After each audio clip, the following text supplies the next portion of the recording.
I just realized today is my son's birthday. How old? 16. Welcome to Decoding TV's coverage of Dark Matter Season 1, Episode 4, The Corridor. I'm David Chen here with Patrick Klepek. We're rewatching Dark Matter Season 1 in the lead up to Dark Matter Season 2 at the end of August on Apple TV. But yeah, Patrick Klepek, we're now almost at the halfway point of the show. What'd you think of this episode of Dark Matter? I really enjoyed this episode. I am all for Dark Matter's weird in-lore explanations for how it's gobbledygook sci-fi. Like, Yeah. I buy all of it. Yes, your emotional state allows you to travel to whatever dimension you'd like. Sure, I'm not gonna think about it. Don't want to think about it. Like, that sounds great. That's a really fun. It's a great story character like vehicle for the high concept storytelling. So, like, I like so much fun in this episode of like every door opening and a different apocalypse occurring, basically. A lot of bad worlds out there. Very few good ones. A lot of bad worlds out there. A lot of bad ones. And I really enjoyed all that. It felt like, going on a confused journey with our characters. Like, they don't know how, this is a show that does a really good job of not being, the audience is never that far ahead of the characters. It's not as though like you're putting together the rules of the world too far in advance. And so to be on a journey with the character, a little bit with Jason in the earlier episodes, but yes, but I think broadly speaking, like once we've gotten to the thrust of things, you feel very in the moment with the characters, and I'm enjoying that. I think that's like really good storytelling, especially in sci-fi stuff or mystery box stuff where you have to provide answers. Like it's fun to be on the same sort of playing field with the characters. And I think so far Dark Matter is doing a really good job of that. And the way it accelerates things that are happening with our different Jasons, like I'm all in on this show. It is goofy as hell, but I'm having a great time with it. I'm glad to hear because it wasn't a sure thing when we started this journey. And we'll see how it wraps up, whether you continue to be all in. But I think this episode is pretty cool because it turns what could be like a boring exposition-y episode into something that is legitimately interesting. Like, it continues to, it not only like explains the premise of it, but also like builds on it. And it's like, what would happen if this configuration, a different configuration of characters, use the box that you just learned how it works, right? Which I think is really cool. And it really increases the theoretical space for the audience to think about the implications, right? Like now they've placed enough cards on the table that you can start thinking, all right, now I don't know everything that's going on, but I know enough to not be necessarily ahead of the characters, but to start thinking about what ifs with the characters. Like, all I could think about was, okay, it responds to your emotional state, but isn't it just as likely that, what are the chances you go back to the exact could you just conjure up your version of the universe you were a part of, and it is that one but slightly different? Like, there's no way to truly get back to your original universe, but you can conjure up one that's awfully close. Just stuff like that. Immediately, I now trust the show is smart enough, like, hey, if you're giving me this, you're probably going to pay some of these ideas off of what you're thinking about as the audience as we progress further into the show. Let's talk about what happens in the episode. I'll read some from the Wikipedia plot summary. I also have my own summary of what happens, right?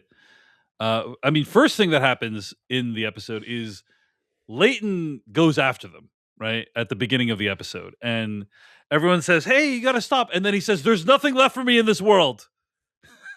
And then he closes the door. And he goes after Jason in the hallways. He can't find anything at all. Jason 1 and Amanda find themselves in an infinite corridor with doors leading to infinite alternate realities. They use the ampules and go through numerous doors, hoping to find Jason 1's reality, but every world they visit happens to be desolate and ruined. They find themselves in a frozen Chicago where, after rescuing Amanda from a blizzard and while recuperating, the pair realizes that the doors respond to their overall mental state when opening them, end quote. One of the details in the book, by the way, that I thought, I don't think this was in the show. Maybe, I think they touched a little bit upon it at least, but basically all the doors that show up in the infinite corridor are doors to places where the cube is in the same coordinates on Earth. Right. Basically, is Right. I don't know if that was clear. It was probably clear. No, they do. Like, yeah, no, that yeah. is definitely like that. Yeah, that like that's part of the fun of each door is like, okay, this is where this factory. Like, why did Jason 2 pick the one where he ended up? Well, probably because partially of the circumstances of Jason 1, but also that cube just happened to be in an abandoned factory, and that's part of what makes.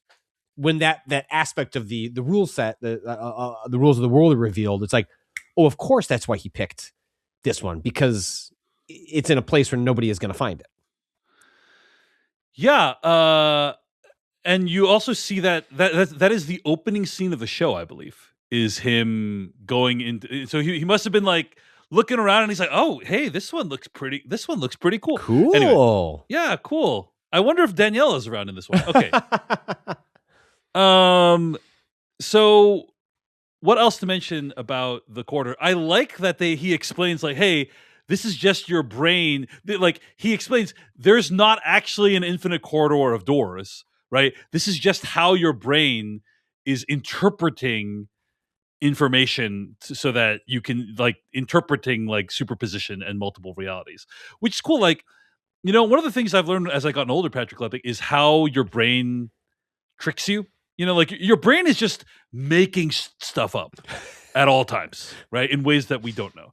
Have you done the thing where you like look at the piece of paper with like the dot and the X on it and you like move it far away from your face? There's other exercises where like, online you can see like a bunch of flashing faces.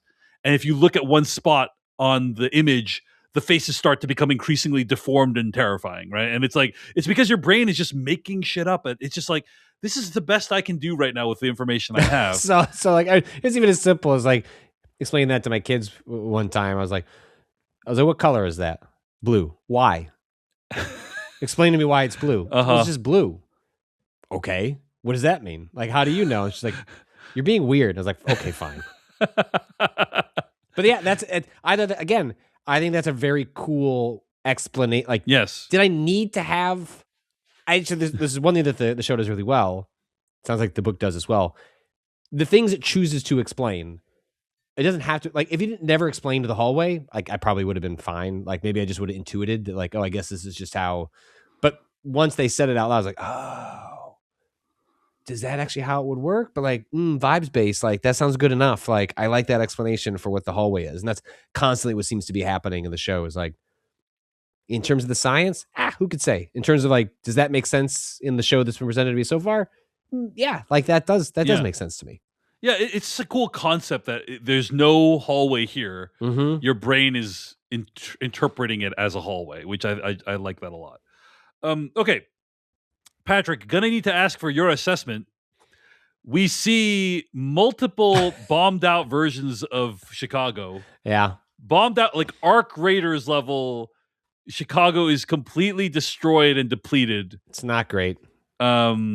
Yeah, which and so I'm curious, like, did you enjoy in any way these visions of post-apocalyptic visions of Chicago?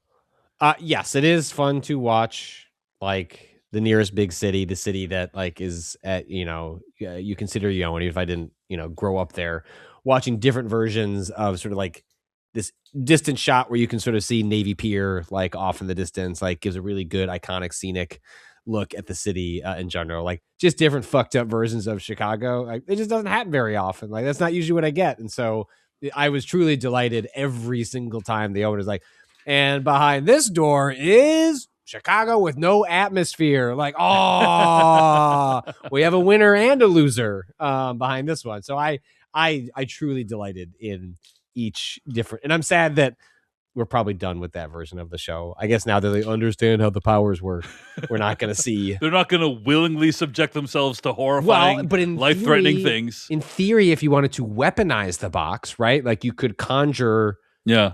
If everything is possible on some level, that's a form of magic. In which, can you just invent a version of reality? And then, I mean, again, that's part of it. Is like, is what's happening on the other side of the door an actual reflection of a version of reality that did happen in the multiverse, or just could happen through the assembled pieces that is produced as a result of your emotional state? I don't know. We also get some glimpses of what's going on in Jason 1's world. So there's this whole situation where it seems to be like the birthday of their baby who has passed away, Max, or their child who has passed away, Max, right? You see Jennifer Connelly's character Daniela holding his ashes. I think it's a container of his ashes. I believe so, yeah.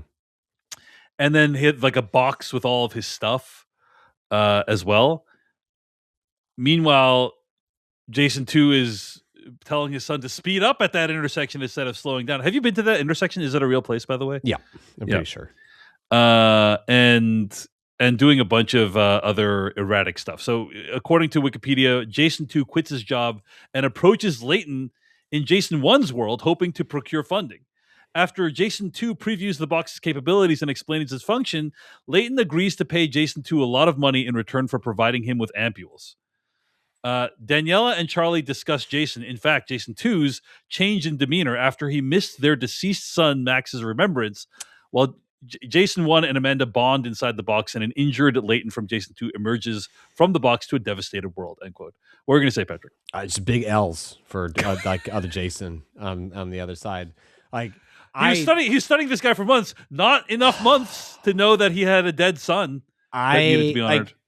We knew that it's, I think as you can't know the insides of a marriage, and so there were gonna be pieces of this relationship that even he was doing a good job of sort of scanning what was happening. Sounds like he didn't. Sounds like he really didn't do a good job. Like really jumped the gun on getting into this world, and just emotionally devastating to be like. There's all sorts of different ways this show could have gone. Like, what is something that only the real Jason would have known? They play with it in all sorts of small ways where, he's researching these friends and yada, yada, yada. But man, just like just roundhouse kick of like a child that like was lost in really tragic circumstances is just, ooh. And like combine that with just his complete arrogance over the situation. The escalation that happens with this Jason over the course of the episode is like, my man is not waiting a single minute to sort of establish a king-like dominance of this world. He's not here like just because he's sad about the girl who got away. He's there to resume his old, like drag this different version into the life that he had in a way that is very likely to go catastrophically wrong for basically everybody very soon. Really well said, Patrick. And I was thinking, he calls up Ryan Holder and says like, F you, I don't want your job, right? And I was wondering, why wouldn't you want the Ryan Holder? Like, that would be like a good stepping stone to get to the next thing. And now that you've said that, right, it's clear that he thought that was beneath him, right? He wants to go from 0 to 100 right away. I do think it's worth at this point, me reading a passage from the book, which I just want to say, I usually cover some book differences here on the podcast. The big difference is in the book, like at this stage of the book. Now I am about 10 chapters into the book out of 15 chapters. So we're like almost done with the book, even though we're not even halfway through the show. At this point in the book, there is basically no Jason 2 stuff at all. Like all the stuff with Jason 2, all the stuff with Jason and Leighton Vance, like going, all the stuff with Leighton Vance at his at Velocity Labs with the detective that's trying to find, like none of that is here. I am curious if it's going to be introduced later, but for now, the glimpses we get of Jason 2 is very rare. All right, so here is a passage from the book, and this is chapter 9 of Dark Matter of the book, just describing Jason 2's life. The whole book has been Jason 1's perspective, right? Jason 2's life. He gets up earlier. He drinks less, drives faster, reads more, has started exercising, holds his fork differently, laughs more easily, texts less. He takes longer showers, and instead of just running a bar of soap over his entire body, he lathers up a washcloth now. He shaves once every 2 days instead of 4, and at the bathroom sink instead of the shower. Puts his shoes on immediately after dressing, not at the front door before leaving the house. He flosses regularly, and she actually saw him plucking his eyebrows 3 days ago. he hasn't worn his favorite sleeping shirt, a faded U2 concert T-shirt they saw a decade ago at the United Center, in almost 2 weeks. He does the dishes differently. Instead of building an unwieldy tower in the drying rack, he sets the wet plates and glassware on towels that he spread across the countertop. He drinks 1 cup of coffee with breakfast instead of 2, and he makes it weaker than he used to, so weak that she's been making an effort to beat him down to the kitchen each morning to brew the coffee herself. Lately, their family dinner conversations have centered around ideas, books, and articles Jason is reading and Charles' studies instead of a mundane recounting of the day's events. Speaking of Charlie, Jason is also different with their son, more lenient, less paternal, as if he's forgotten how to father a teenager. Be a father to a teenager. He stopped staying up until 2 every morning watching Netflix on his iPad, end quote.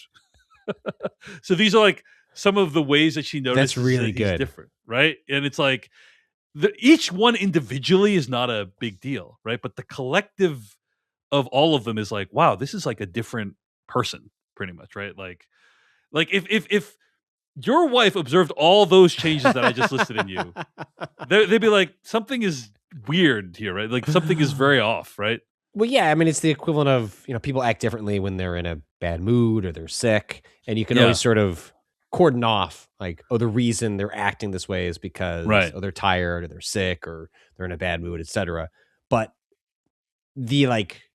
that's lovely because that, I guess I can imagine an exchange later in the show of her just recounting all of those things that she has ticked off. Right. But I do think that's probably something that's like more effective in a book, where it's like you can kind of go through it. You can go through like 50 things, right? Like you can't do that in the show. Right? Yeah. And like the show is just much more sweeping and like this Jason is just immediately like, I'm tracking somebody down. I'm about to become rich. I'm telling my wife, like, yo, bitch, you should paint some more. Like, I just like his total attitude change is so abrupt and quick. The way he quits his job, like it is a little. I'll be curious where it goes because they accelerate that Jason so quickly from like not necessarily a sympathetic character, but like you don't know his situation. You don't know. He's definitely not sympathetic. In my opinion. But like there's a version you can tell yourself, like, if you found a technology like this, right? Wouldn't you be tempted to alter something about your life and go live a slightly different one? And perhaps his circumstances were tragic that would motivate any person to like do something like a little reckless. Not really what appears to have happened here. It seems like he was a jerk back there. He's going to be a jerk here, and he has just completely hit like all gas, no brakes. And in some ways that makes me really, again, excited because that is in line, I think, with what the show has done over and over again, which is, okay. So what you would have expected is this Jason to slowly slip up, like all those things you just read off. Oh, like little things like that are going to add up over the course of the season, and then there's going to be a big break.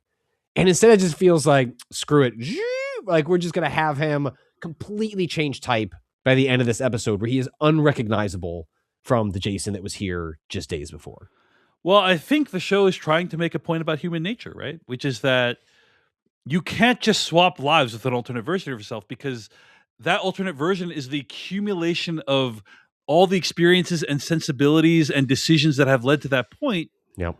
And if you just swap lives, we've all dreamed, hey, I wish I had taken that job, right? And swap lives. But like what the show is saying, I think, is you can change your circumstances, but you can't change who you are. And that's what Jason 2 is doing. He's basically being like, I need to make things the way they were before. Except I'm having sex with Jennifer Connelly. And like everything else is the same, except I get to have sex with Jennifer Connelly. And it's like, sorry, bud, it's not that easy. Like, that was his emotional state as he walked through the door in the box. That was his superposition. My superposition is the position I'm going to be in with Jennifer Connelly. Jennifer Connelly, that's right. But sorry, not that easy. There's no free lunch, and you can't just be in a family without any of the responsibilities. Like, for instance, buying a car, which, like, I mean, this is just a little like, even Patrick Klepek, I am not yet a parent, but even I know that buying a child a car is generally a decision that you discuss with your significant other. Yeah. Have you ever done a decision like that without consulting the wife? No, I mean, the scale of something you'd buy for your kids at the age that they're at would be difficult. You're not in the tens of thousands, and that looked like a new car. That's all. Yeah. Like, I'm sorry, when my oldest is old enough to drive a car, like you will be getting a deeply used car. Thank you very much. Now, used car market still pretty bad. Probably still going to be bad in 6 years when she reaches that age. But no, I can't. I would be. I honestly think her reaction is deeply restrained from what would happen to me had I made a similar decision. I will say I don't mean to car shame at all. Like I think it's if I was a kid, I would have reacted exactly the same way. But I did think it was funny. I did think it was funny that it's like a very pedestrian-looking SUV, like a family-friendly four-door car vehicle. My God. The kid's like losing his. I'm like, that looks like a normal car, right? Like there's nothing. It would be one thing if you got him like a Mustang or something. I'd be like, right. Oh wow. But he's like, oh my God, a PT Cruiser? What? It'd be strange. All right. What else to say about this episode? Okay. So Jason 2 goes and visits Leighton Vance in this universe, right? In Jason 1's universe. And it's cool to see like different version of Leighton who's like not working and not driven at all and like not owning his own company and kind of a party boy. And then Jason 2 needs to convince Leighton 1 to give him lots of money. And in order to do that, he takes him to the box. And this is what I really love is they explain how the box works. And then Jason 2 takes him to, then cut to Jason 2 taking him to the box. And then he says, hey, like, we need to be really careful because, like, if you think the wrong thing, we could die. and that's great because, like, we already know. That's a time when, like, we already know how the box works and it's cool. And so, like, we understand how serious it is. And it's just a really cool moment, which, by the way, does not exist in the book at all. Like, this whole cutting back and forth between is not happening in the book at all. So interesting. I love, and like the first Leighton Vance has not even been introduced at this point in the story, as far as I know. Again, maybe he'll be introduced later on, but like, I don't even know how that plotline is going to unfold in the book. So yeah, pretty interesting stuff there. And I just love that, like, you as the audience, you're like, I get how it works. And now I'm watching it play out in a different way than it just did. That's cool when, like, they introduce the rules to you and then they, like, switch it up. And I thought the show did a great job of that. When we don't, with Leighton, we're never shown what he experiences. Like, well, let's talk about that. Okay. Because what he says is, I can't believe it. He was alive. That's what he says. Right now, who is he talking about?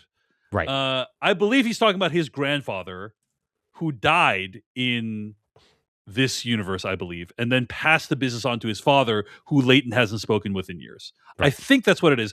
And then you see in Jason 2's universe that he had like a relationship with his grandfather and so on. And so, like, I think that's what is different. So he was alive. I think he's talking about the grandfather. But you're right. They never explicitly say what it was. No, but even like we never get to see either Leighton's experiences, right? Like, in that the was box. probably a whole adventure. Like, they got into the box, they had to find their way out of the box and find the guy, right? Like, they do. But also the Leighton that goes there. The Leighton that goes in pursuit. There is we get to watch our main protagonists, like, experience like true horrors as they try to grapple with what's going on inside the box.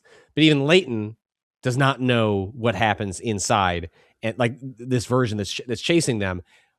But he looks awful. I mean, he is bloody. You're talking about Leighton 2, right? Leighton 2. Like, he is bloody and bruised and has been through God knows what. And it's actually so much cooler that we don't know. You just can fathom, now that we know the rules, his emotional state of like anger and distrust is resulting in vengefulness. Some world that is reflective of that. Yeah. And he has barely scrapped himself back into the box to continue trucking down it, but does not appear to have learned anything about why this is happening to him. That is sort of where it feels like we've ended up, even as he works his way further down the hallway. Yeah, I mean, it'd be hard, Patrick, to be in that environment, right? And like, hey, let me try opening the door when I'm happy, right? Like, and see if that doesn't, like, I don't think that would ever occur to me. Of course, I'd probably be losing my mind at the time.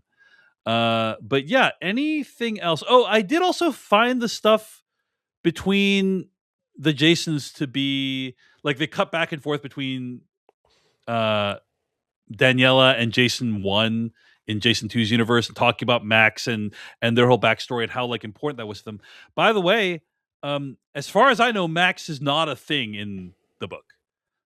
So the dead baby is a whole invented thing for the show, and I think it's a really effective one. It's like, oh wow, it gives you some character development for the two of them, but also it's this key thing that Jason 2 doesn't know. So yeah. The last thing I'd say is, upon learning more about how the box works in its multiverse, it reminded me of a really wonderful short story that I read earlier this year. It's more novella, I guess, called "The Short Stay in Hell" by an author, Stephen Peck. The premise is that there is a hell, but it's not like fire and brimstone. That is actually just sort of like propaganda put on by the operators of hell. And when you die, you are sort of assigned a version, unless you're a true believer, which was like an obscure religion that very few people actually believed in. If you were one of those people, right, you progress straight to like its version of heaven. If you're not, geez, I really wish you'd been a believer. And so you're going to have to like learn something while you're here. And you are sent to like the sort of demon equivalents ask like sort of like what you were interested in, what you wish you'd done differently, and then assign you a version of hell where you can, in theory, get to the other side and then proceed. And in this one, A Short Stay in Hell, it's someone, I forget sort of like how they answer, but basically like they'd always just wanted to read, and so they are sent to a version of hell which is just an infinite library, and in this library is from the point that you lived to when you died. There are books that represent like everything that could have happened over the course of that time. And your job is to, in this library, find the book that describes your life from beginning to end without error and without typo.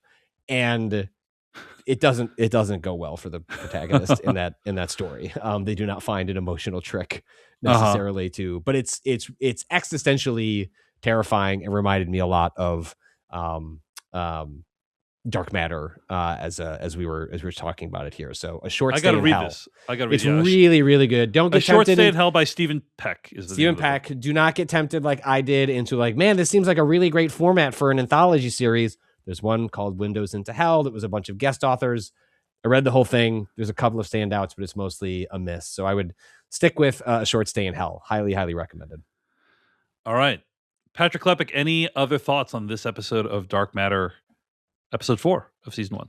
I'm just excited to see more. I was half tempted because I knew we were going to try and maybe record 2 episodes this week. Like, I'll just act ignorant and I'll just watch episodes back to back. And I didn't. So I am going to watch the next episode, hopefully on a train that'll be on later this evening. But I'm mightily interested to see what happens next. And just so like increasingly as I have enjoyed the show and learned more about it, to know that the show is the novel, broadly speaking, and that season 2 is just something I have no idea what season 2 is going to be about. And that makes me just very excited to find out where season 1 ends up, if it's going to tell this complete story or seemingly complete story from the book, why there's even a season 2. Like I'm just like so motivated to know more about that. Same question, and very worried that the answer is going to be disappointing.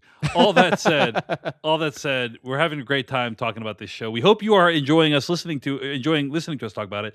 Let us know what you think at decodingtv@gmail.com. Are you following along? Are you enjoying this format for a rewatch? We'd appreciate hearing from you. Hey everyone, David Chen here. Thank you so much for watching that video from Decoding TV. If you want to get an audio version of the show, all you got to do is go to podcast.decodingtv.com. And if you want to support what we do, get ad-free episodes of the podcast and also bonus episodes of the podcast, go to decodingtv.com and become a paid member. Of course, you can also like and subscribe for more. We appreciate it. Thanks. See you later.